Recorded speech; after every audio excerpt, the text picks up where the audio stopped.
Hey guys, I am Dr. Shereene Idriss and welcome to my channel.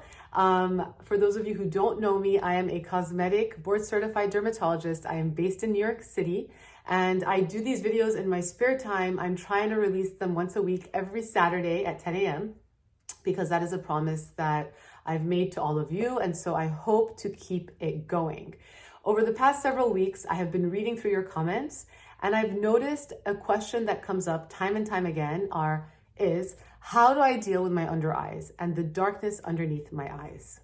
So I figured, let me take this time today to address this particular topic. Also, because I saw a video on TikTok of Gen Zers applying makeup to their under eyes to enhance that area. And although I applaud them for basically living or trying to promote different ideals of beauty, the truth of the matter is they don't need to enhance those areas because those areas are going to get enhanced as you age. And so somebody who's a couple of decades older than that will tell you, enjoy your youth while you have it. Don't try to make yourself look tired because that will come with life. And if you choose to embrace that look, good for you. But I am one of those people who I could have slept 10 hours a night, right? And feel great. And then if somebody goes, oh, you look so tired, are you okay? I automatically start to feel tired and start to feel worse about myself. So I would rather try to put the cards on my side to make me look and feel my best and not just feel my best, because there is a connection between how you look and how you feel, as much as we don't want to necessarily admit it. And same goes like your biological clock. That clock is unfortunately ticking as much as we as women want to say it's not. That is my opinion. I hope I don't get attacked, but it is the truth to a certain extent. How you look and how you feel do go hand in hand. So under eye dark circles, there's 1,000,001 reasons why we have them. And to this day, I do not understand how people think a single eye cream is going to help that issue across the board. When 1,000,001 different people have a different issue for their under eyes, thinking that this miracle eye cream that rhymes with mère, la mère, or whatever, I'm not bashing them, but you know what I'm saying, is going to help their under eyes. What are the big categories that you look at when you're thinking of your under eyes? Number one is pigmentation and physical darkness. Number two is shadowing and vasculature that can lead to darkness. Number three is overall puffiness, all right? And number four are fine lines and wrinkles. Those are probably the four big categories that I think of when I'm thinking of the under eyes. So number one, how do we differentiate between the darkness that is due to physical darkness with pigmentation and the darkness that is due to the vasculature and the shadowing? And that is actually pretty simple. You take your, mirror, okay? I'm gonna walk to my bed and we're gonna do this together. And then with your mirror, and you turn on your overhead light, which I have not turned on, you lie completely flat. If that darkness under your eyes disappears, then it is due to shadowing and vasculature. If that darkness under your eyes does not disappear, then it is due to pigmentation, because no matter under which light, that pigmentation is always going to be there. And that is how you can differentiate between pigmentation and shadowing. So let's jump in and talk about under eye pigmentation. Under eye pigmentation can be due to many different things. All right. It can be due to genetic predisposition. Certain ethnicities are more likely to have darker skin under their eyes than others. I myself am Middle Eastern. I'm Lebanese. It is a trait that many Lebanese people have. It ranges across the Middle East from Morocco to Saudi Arabia, even further east into Afghanistan, Pakistan, India, and Southeast Asia. It is a very common issue among people with darker skin types. And so that is one, unfortunately, which is a little bit harder to tackle, but I will get into in a minute. Number two, under eye pigmentation, I think the most common reason is actually due to the sun. And so whether or not you are genetically predisposed or you've had a lot of sun damage, the number one thing you can do to help yourself when it comes to your eyes is use a sunscreen. All right. Sunscreens can help dramatically improve the pigment and the color underneath your eyes over time. It is not something that's going to give you instant gratification because it's not going to help break up what you already have, but it's going to help minimize how bad it gets. There are also sunscreens that are tinted sunscreens that can also act almost like a 2-in-1 makeup and protection. And I like those types of sunscreens because a lot of them also have reflective properties that, when being used, can make your eyes look a little bit brighter. Physical sunscreens are things like zinc or titanium. And the other reason why I like those over the chemical sunscreens is because they don't irritate your skin and your eyes as much. I am somebody who's very sensitive, and when I wear chemical sunscreens and I touch my eyes become extremely inflamed and itchy, and I tend to rub, which leads me to my third reason why people get darkness under their eyes. It's from rubbing and using products that give their eyes this itchy, burning sensation. So the more likely you are to break that cycle of rubbing, the better your under eyes are going to be, and the better that discoloration and the color of the skin is going to get over time. Now, if you already have the pigmentation there and you're like, okay, that's great, Shereene, I have the pigmentation there, I don't want it to get worse, but how do I make what I have already better? Let me take it one step back to what I just said about genetic predisposition. If you are genetically predisposed, it is going to be very hard to minimize that pigmentation. And I say this with love, and I say this so that you have the right expectations moving forward, so that you're not constantly trying, being like, what is she talking about? I can't make it better. Or you don't get sucked into claims and products that are full of shit, and people selling procedures like certain lasers claiming to help minimize it completely when it's actually very difficult to get rid of genetically predisposed pigmentation under your eyes. The way you know is look towards your biological parents, grandparents, aunts, uncles, siblings to see what their eyes look like, because that is a good indication whether or not you fall in that category. If you have pigmentation due to everything else, then certain things can definitely help. Number one, like we said, sunscreen. Number two, exfoliating with an AHA that is geared towards pigmentation. Mandelic acid is the least irritating one. And so I will post below in my thing a couple of products with mandelic acid. Lactic acid is also a great one for brightening. If you're very sensitive and you get irritations, then things with PHAs can also help, all right? Those are probably the types of acids I would use on my under eyes. I would avoid salicylic acid, as that can be extremely irritating. And if you're just somebody who's extremely sensitive, avoid acids altogether. This is for people who can think they can balance that.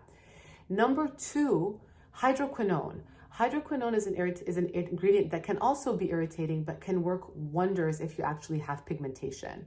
Over the counter in the US, it is, a little bit iffy at the moment. Some of the brands are pulling back. Some of the brands are still available. They are still available at 2%. I know that Ambi Fade Cream is available at Duane Reade, CVS, Target, Walgreens, wherever, drugstore. Different also has a 2% hydroquinone cream that you can get. Otherwise, go speak to your dermatologist and they can prescribe a higher strength percentage of hydroquinone to help even out that pigmentation. Other ingredients available for pigmentation that I really like arbutin, the Inculus, I think the Ordinary have it as well. Licorice root extract, niacinamide. Those are probably three big ones that I think can really help a lot breaking up pigmentation that is already present in your skin. And that's that for pigmentation. Retinols can also help. Retinols are one of those things where I don't understand where this myth has come up that you cannot use it near your under eyes. You can absolutely use it near your under eyes and it can work wonders. The key is how you use it and if you are used to it or not. If you are somebody like myself who's been using retinols for over 2 decades, and I'm giving my age away, then I will say You can use a prescription strength, start with low concentration under your eyes. If you're nervous, use a moisturizer first. I even use Vaseline sometimes on my under eyes to lock in moisture when I'm not using retinol, to help block a little bit the penetration of that retinol if I'm feeling a little bit sensitive. Vaseline is a great cheap alternative for the under eyes as well. But retinols are a great adjunct because they help thicken your collagen, minimizing the appearance of the shadowing from the vasculature, which we'll get into a second, and minimizing the actual pigmentation you have by helping with cellular turnover. Kate Somerville actually has a really nice retinol eye cream. So if you want to buy somebody a nice gift, it's a beautiful one. It feels super luxurious. It does not irritate the skin. At least it has not irritated my skin. And the applicator tip is metal, so it's cooling upon application. So those are probably the big ones when it comes to under eye pigmentation. And finally, something that you can do to help yourself, stop rubbing. If you feel like you're somebody who is just having allergies and you're reacting to products left, right, and center, stop all of your products. Give yourself a good 10 to 14 days to see how you feel without using anything. And I'm even talking about makeup, and see if you stop rubbing, because the act of rubbing itself can make your skin look physically darker and can lead to darkening of that area. Let us get into shadowing and the vasculature. As we age, our skin thins out. The blood vessels underneath can become more prominent as well because the wall of the blood vessel gets weaker and they get a little bit bigger too. So those two things already can make the actual shadow, and not pigmentation, the shadow, look worse. What you want to look for are things that are going to help to constrict that vasculature. Caffeine is a big one. Caffeine in eye creams can really help transiently, meaning temporarily, and that's okay. I don't mind that. They help in the short term, meaning throughout that day. And if you put it on in the morning and you have a good day out of it and then you go to sleep at night, kudos to you and kudos to the caffeine. So things with caffeine that are helpful are the Inculist have, for example, a caffeine-based eye cream. My husband might walk in with my kid. Neocutis has an eye cream with caffeine that's also helpful and that I also like. It's a little bit pricey, but it does work nicely for the under eyes. If you cannot afford it, caffeinated black tea bags. Make your tea in the morning, save that tea bag, put it in the fridge. At night or the next morning, or maybe after drinking your tea, put those cold caffeinated tea bags on your eyes, and they will help to depuff and constrict. Don't use non-caffeinated tea because it's defeating the purpose. Just use caffeinated tea, okay? Go for like green tea, actually has a lot of caffeine, or black tea. That's something you can do to help yourself, to help with the constriction. If you don't have tea and you just have metal spoons lying around your house, you can put those spoons on ice, and 10 to 15 minutes later, use those spoons to help depuff that area and to constrict the vasculature around your eyes. It's a trick I do very quickly if ever I have, some sort of event at night, which I don't nowadays because of COVID, or if I'm going on camera for whatever reason. That also can help. So caffeine, tea bags, cold spoons are all great options. I have also seen somewhere that people use Preparation H, which is a hemorrhoid cream. Hemorrhoids are things that happen below the belt, down there. That's sort of where I just don't really venture much. I do not advise this because usually in Preparation H, you have a steroid, and steroids over time can have detrimental effects on your eyes and can cause glaucoma. So although you think you're beating the system by buying something and using it more than you should be using it, you're actually causing this at a detriment to yourself and your eyeballs. So I would not use Preparation H. It's not worth it. And yeah. Also, vitamin K, the underdog of the vitamin world, topically, can actually be very helpful as well if you are somebody who has that shadowing due to the vasculature, because vitamin K can help break down hemosiderin, which is that red blood cell deposition that happens as we age, as our blood vessels get weaker and blood kind of seeps out of it, causing residual darkness under our eyes. Isden has a really nice one called the K-Ox cream, and I will put below other ones that I really like. in various price points and ranges. But vitamin K can also be a really nice adjunct to help with under eye shadowing that is due to vasculature. Okay, now we get into puffiness. So we talked about pigmentation, we talked about shadowing and the vasculature. Now we have puffiness. Puffiness can be due to many different things. Easy things that are within your control: behavior modification. Quit the sushi at night. Salt at night will make you wake up like a puffball, and I am one of those people. 2, alcohol. So I'm not a big drinker. I used to drink maybe 2 drinks a week at night, maybe 3 on some weeks. Ever since I've had COVID, I've actually cut out alcohol completely because I realized, why am I drinking it? Yes, I like the taste, but I don't really need to. Maybe once a week is more than enough. So I've cut it out completely, and I will tell you, I wake up much less puffier around my eyes.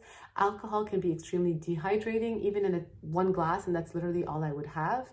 And so I feel that alcohol itself, given how dehydrating it is, can actually lead to puffiness and worsening of your eyes and eye bags. So just a suggestion, if you guys want to try it for yourselves, try it for yourselves. If not for your liver, try it for your eyes and for vanity's sake. But again, I still have an occasional glass of wine once every couple of weeks. Not a big deal, but I've just something I have personally noticed on myself. Smoking is also one of those things that is going to cause a lot of swelling and water retention around the eyes and worsening of how your skin actually looks.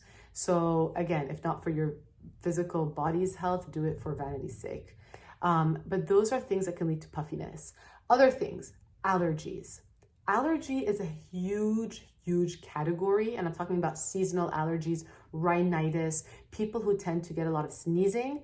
Take that antihistamine at night. A lot of people take it in the morning. I actually take it at night, and it also helps me not to wake up as puffy. It also helps me in the morning, so I'm not waking up rubbing my eyes when I wake up. It's made a huge difference, the timing of when I take that antihistamine. Other things that can help. I love arnica. I love arnica as an anti-puffing ingredient. It is beautiful, and it's something that's not often spoken about. I would just say, don't use it when you're pregnant, but it can really help with puffiness as well as with the vasculature component that we spoke about earlier. I don't know, it's a trend that has not really taken off, but it's one that I absolutely am obsessed with. It's an ingredient. I'm actually not into skincare trends because I think that human beings are timeless, and the way we exist today is the way we existed physically centuries ago. So the issues that we deal with, from a vanity standpoint today are the same issues we've dealt with centuries ago, just at different time frames in our lives. We've just gotten smarter at how to delay them. But arnica is one of those ingredients that honestly, j'adore. I'll list 1 or 2 arnica products below. And they're pretty easy to find at your local drugstore. So that is how I would suggest you can help puffiness. Now let us cross into the harder to achieve category, which is in office. I will tell you guys this. No amount of cream is going to help you if you have herniated fat pads. I'm not talking about puffiness like what we just described. I'm talking about fat pads below your eyes that are due to genetic predisposition. So in the same way that people have pigmentations due to inheritance issues, people who have fat pads underneath their eyes because they're genetically predisposed to that due to how they're aging, creams are not going to help. On the margin, the depuffing creams will help if you've had salt, if you've had alcohol, if you're crying. But on a day-to-day, they're not going to help because the bones around our eyes, the orbital rim around our eyeballs, as we age, gets wider and thinner. So the scaffolding holding the fat around our face thins out. And so the fat pads we have around our temples, underneath our eyes, around our eyes, basically kind of shrink and drop. And people have these herniated fat pads underneath their eyes.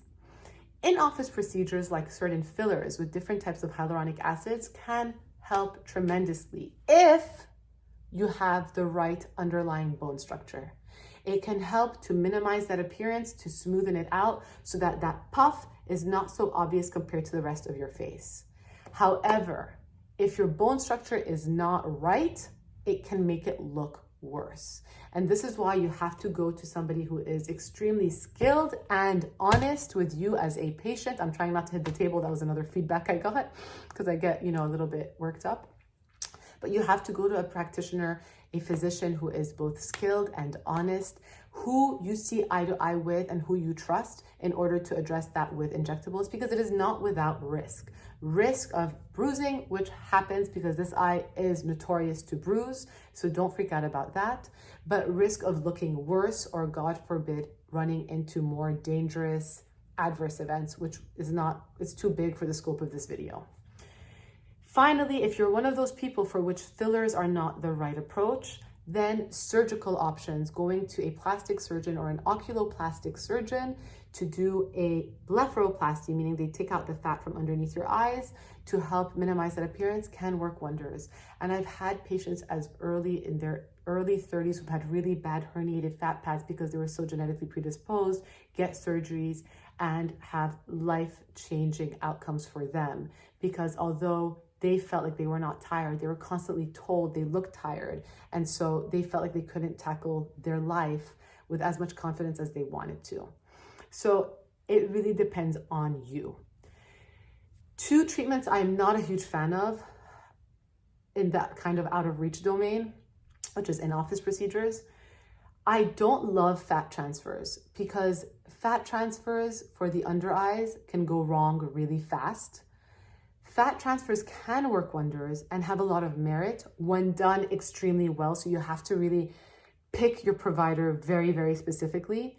In order to be done well, they need to be done slowly. And that means you have to take the fat out, store it, and once a month you go in for a little injection. That can be very costly over time. And the reason why they need to be done slowly is because only 30 to 40% of fat sticks, and you don't know what 30 or 40% of fat is going to stick. So if you put a lot, you run the risk of looking lumpy bumpy. And I have seen that in patients coming to me who are coming to me to try to help them fix that. It is a very hard issue to deal with, which ends up costing more in the long run. Number two, I am not a fan of this at all, are implants. People get implants under their eyes. It was a huge trend in the late 90s, early 2000s, and I have unfortunately a handful of patients today who have not taken out those implants, but as they are aging and the implant is sort of just kind of staying rigid, they are looking wonky and they are trying to keep up with the implant in order to minimize how crazy it's looking. I have had multiple discussions with those patients to go back and take those implants out, but again, to each their own. I can only offer advice and guidance, but it is a thing. So anyway, I hope this video was really helpful. I hope it can help you understand the differences when it comes to tackling the under eyes, from pigmentation to shadowing and vasculature, to puffiness, to herniated fat pads, and more. And yeah, this was a lot of fun. I tried to be as direct. It's 20 minutes. I could talk about under eyes for hours. There's so much more I want to share, but I don't want to bore you guys. Hope you guys enjoyed this. I am Dr. Shereene Idriss. Please continue to comment, like. It's really encouraging for me, somebody who's just started her YouTube journey, to read these comments and to kind of get your feedback from them. So I really, truly appreciate it. And I hope you guys, if not only one of you, learned something, then for me, it is a success. All right, I will see you guys next Saturday at 10 a.m. with another topic of choice. So yeah, comment below. Let me know what you guys want to learn more about or discuss more about. Have a great day.